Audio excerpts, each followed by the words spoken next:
Sallallahu ala Muhammad, sallallahu alayhi wa sallam, sallallahu ala Muhammad, sallallahu alayhi wa sallam. Those who are sitting or standing, I will request them to sit down. जो हजरात बाहर बैठे हुए हैं कुर्सियों पर, मैं उनसे अर्ज करूंगा कि वो यहाँ अंदर आकर बैठें। और जो लोग पैर फैलाकर बैठे हुए हैं, बेअदबाना तरीके से बैठे हुए हैं, मैं उनसे कहूंगा कि नहायत अदब के साथ बैठें। ये दरबार है जनाब रसूल अकरम सल्लल्लाहु तआला अलैहि वसल्लम का। It is not an ordinary meeting. You should sit with complete manners, observe manners and sit with manners. All those who are standing outside, they should come inside and sit down. हमारी आज की ये नशिस्त गुज़िश्ता सदी के मुबल्लिग़ आज़म हज़रत शाह अब्दुल अलीम सिद्दीक़ी मीरठी रहमतुल्लाहि ताला अलैह की याद में इनेक़ाद पज़ीर है। और हमारी आज की इस नशिस्त का उन्वान लाइफ एंड थॉट ऑफ मौलाना अब्दुल अलीम सिद्दीक़ी रहमतुल्लाहि ताला अलैह है। We have Dr. Sayyid Mehboob-ul-Hasan Bukhari with us from Germany. Dr. Mehboob graduated from Alemia, and having graduated from Alemia, imitating the footsteps of Maulana Ansari, he completed his doctoral thesis in philosophy from the Department of Philosophy, University of Karachi. So I request Dr. Mehboob to unmute his mic and join us, please.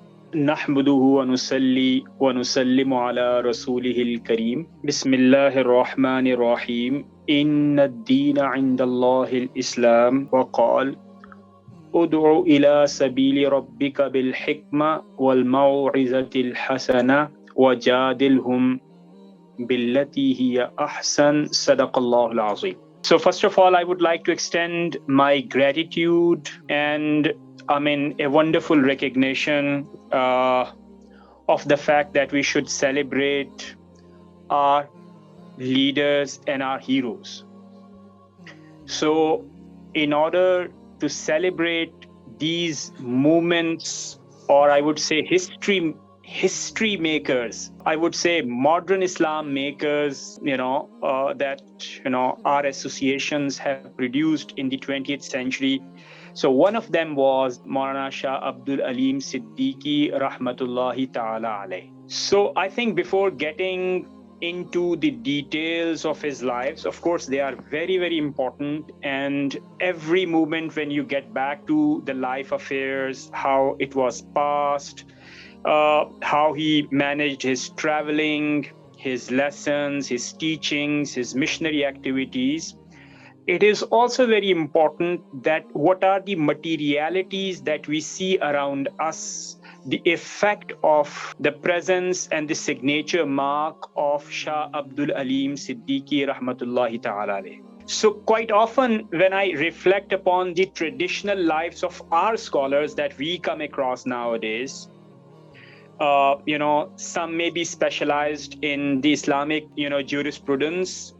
Others may be specialized in some other, specializations field like Islamic history, philosophy, theology, or whatever. I'm always amazed by this one fact, that what is it that has created the personality like Dr. Fazlur Rahman al-Ansari al-Qadri? Because on the one hand, I see him as a graduate of Aligarh, and which was the bedrock of modernity, which actually is very suspicious about the orthodoxy. And Dr. Fazlur Rahman is, of course, was not as suspicious or skeptical about the orthodoxy. But what is it that links Dr. Fazlur Rahman with the orthodoxy, but without compromising modern issues of the day? That's point number one. The other thing that I think is very impressive for me is living in the colonial era. What is it that does not stop him within the confines of subcontinent and permits him to travel around the globe just for the cause of Islam, just spreading for the message of Islam?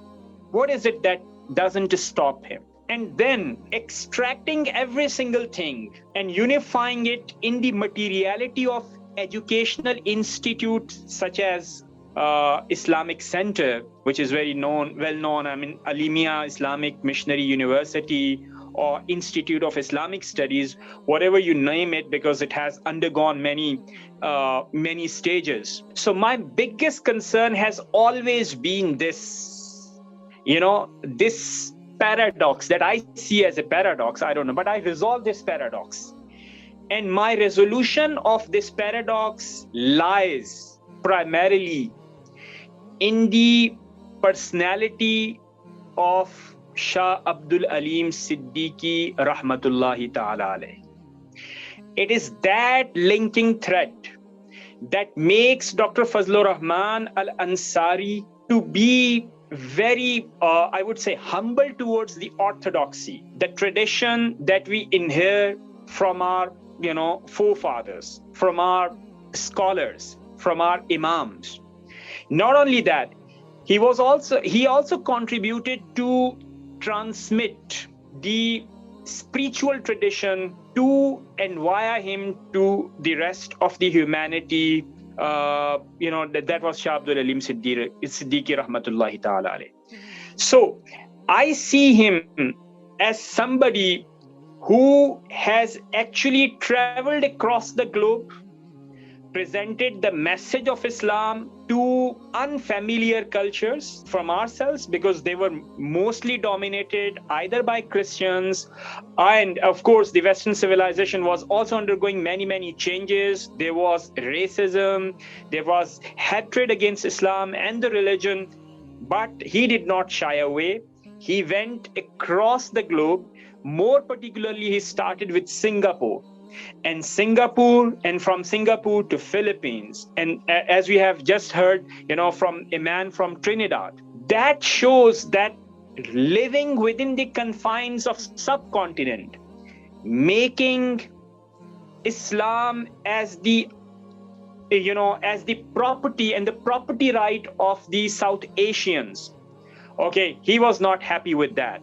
He was also not happy with this thing that I need to reform the existing Muslims here. Yes, that is my responsibility being a scholar. But it is at the same time my responsibility is to, convince people who are somehow away from the light of Islam. So he arranged many travelings towards these countries, where he must have come across many problems, as it has been enunciated by a brother formerly. But I think the most important learning from him is what? That tradition has much to offer to us. And being in the modern times, our scholars, for example, our graduates, as well as any contemporary scholar, he can learn very much, not only from the tradition, but also from the modern times. And I feel like that it is our responsibility, because Islam is not the property of the Muslims. It is not the property of the scholars. If somebody is missing that, I think it is our moral responsibility, being human and being Muslims, that we should extend it to the others who haven't tasted yet the beauty and the taste of Islam. Because, it's very important to say, it's very easy to say that, look, if they haven't accepted Islam, so they know what Islam is. We should be content what we have right now. I think that's a way that is not the right way to move on. I think I would say that would be rather a big escape from the responsibility. I think we are living in a comfortable zone. We do not want to come out from that comfortable zone. So, learning from Shah Abdul Aleem Siddiqui's life is that we need to come out from our comfortable zones. It is our moral responsibility that whatever has been given to us by Prophet Muhammad sallallahu alaihi wasallam, and on the day of Khutbah Hajjatul Wada, he given that responsibility to every single body who hears that message. So it becomes our sole responsibility to extend that message. And his entire life was full of these, I would say, practices where he shared the message of Islam, which is called the message of peace. And he has been recognized not only in Pakistan, but I was just looking at the literature. He is recognized as the sole ambassador of peace in Singapore, in Philippines, in South Africa, in Trinidad, and in many, many African countries. And I think one of the most important things that I like the most about him is that he chose Africa, which is not only ignorant about Islam, but as well as it is less privileged. Our scholars choose USA and UK for various reasons. I think it is very important to look at the African regions because they are black. They have been facing color discrimination. They are less privileged people. So Islam, if it is to be shared, it is not important that it should be shared only with the white, with the privileged people. Everybody has this right to be shared this precious teachings of that. So I think many things that present to us as learning from the life of the Shah Abdul Aleem Siddiqui, and to me is the materiality that comes from his teachings in the form of the Institute of Alemia, which becomes a role model for the upcoming generations. I cannot even imagine more than that once it became an ideology of the modern day, 21st century, that let's merge the religion and the contemporary social sciences together.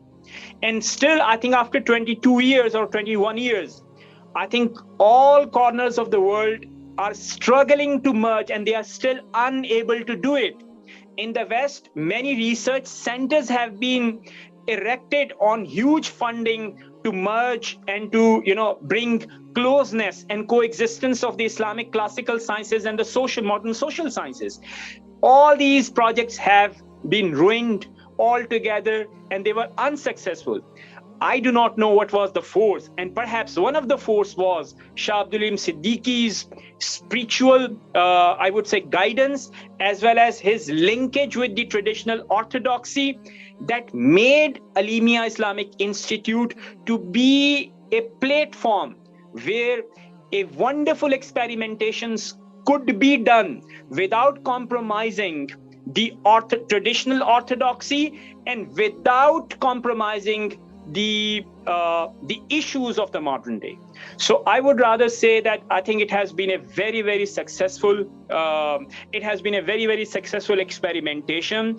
I would recommend every single policymaker to reflect back upon the lives of these two leaders of the first quarter of the 20th century and the later quarter of the 20th century, and their materialities in the structures that we have found in the times of the books and the literatures and the speeches that they have left before them, and then reflect for the future that how can we rebuild our Islamic futures in the light of these two great heroes. I think that is our moral responsibility that we should look at. And I think the traditional madaris also should look at, they have always been searching for the Masihas, that there would be coming some great Masiha and he would lead these. Why are you forgetting these heroes? Why have you put them at the margins where they are less remembered, they are less celebrated? We do not see in the mainstream that they have been celebrated, they have been even named once or twice. And I think this is really a bad practice. If you pay tributes to your forefathers in terms of the scholars, don't you think that they deserve some celebrations, they deserve some commemorations, they deserve some tributes, and I think they have a very global impact. So it means that you have very biased opinion towards these leaders, which are real and true leaders, because they did not leave disciples, I would say, dogmatic disciples. For this reason, you are ignoring them. And I think it would be an unfair treatment with them. And I would categorically, let me say this thing, that this biased treatment, and I insist on these words, this biased and very limited treatment with these leaders would be remembered in history and would never forget and would never forgive the existing religious so-called leaders who do not have any global input in their religiosities. So I would end with that. Thank you very much. Thank you very much, Dr. Sayyid Mehboob-ul-Hasan Bukhari, one of the graduates of Alimia. He lives in Pakistan, but these days he is in Germany to complete his postdoctoral thesis of philosophy.